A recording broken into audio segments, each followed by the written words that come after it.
Hey folks, I wanted to take a few minutes and talk about some of the changes to the Chieftain in the new Ancestor League. The Chieftain has definitely been receiving some negative comments related to the the nerfing of some of the potential damage output. But I thought some of the changes looked interesting and wanted to give it a shot and see what we ended up with. This character is still relatively low level, level 79, and I just wanted to point out something I found to be interesting. Typically, from a defensive standpoint, to get a character to max out on a number of different defensive layers um, takes some currency and it takes time to get there.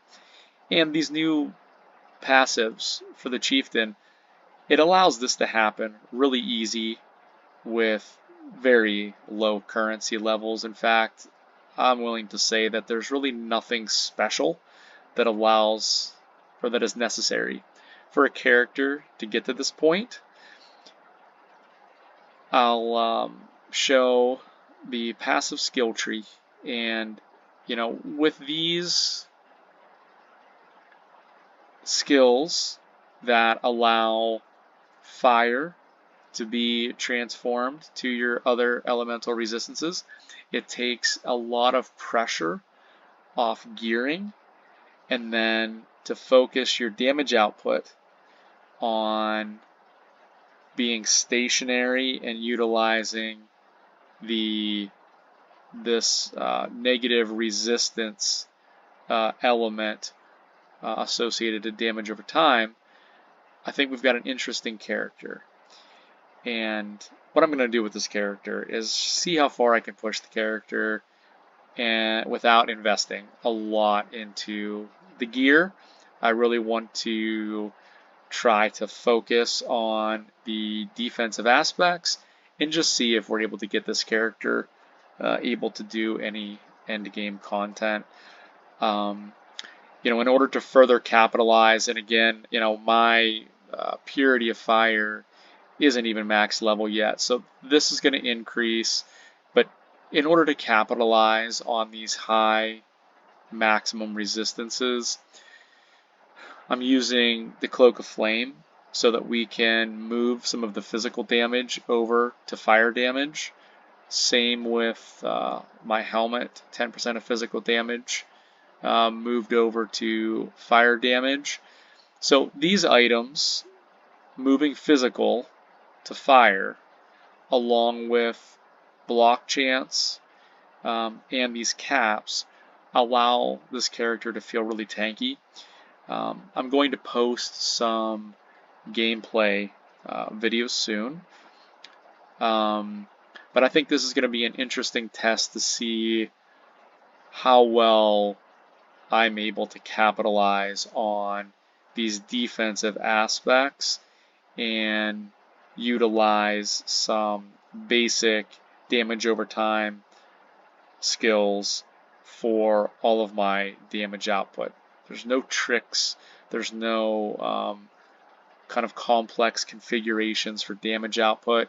I'm just utilizing damage over time layers using Scorching Ray as the primary damage type, and then Righteous Fire secondary, and Searing Bond totems as my third damage layer. At this point, the highest map I've done is tier 7, I believe, and everything, the bosses, they are deleted pretty quickly. No issues at this point with this very inexpensive gear. The only items that are really necessary for what you see here to be functional are the Essence Worm rings, so that I can have no mana and run Purity of Fire and Tempest Shield for the block and the max fire resistance. And again, what really is making this build interesting and different because I'm able to max out this elemental resistances so easy and chaos so easy that I can utilize items that if I were to layer more resistances into these items, they would be unaffordable. But something like this was only a few chaos. It gave me the 9% chance to block. It gave me a +3 to maximum fire resistance. Again, it's only a few chaos for an item like this. If you would have happened to add in, additional elemental resistances, this item would be extremely expensive. So that's what this build allows for. And one more look at the passive skill tree.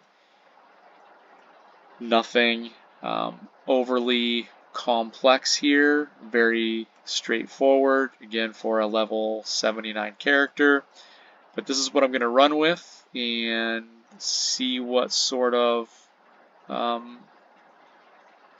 damage output I can get from this character and how far we can get into endgame. Thanks for watching. Feel free to post any comments or suggestions. Thank you.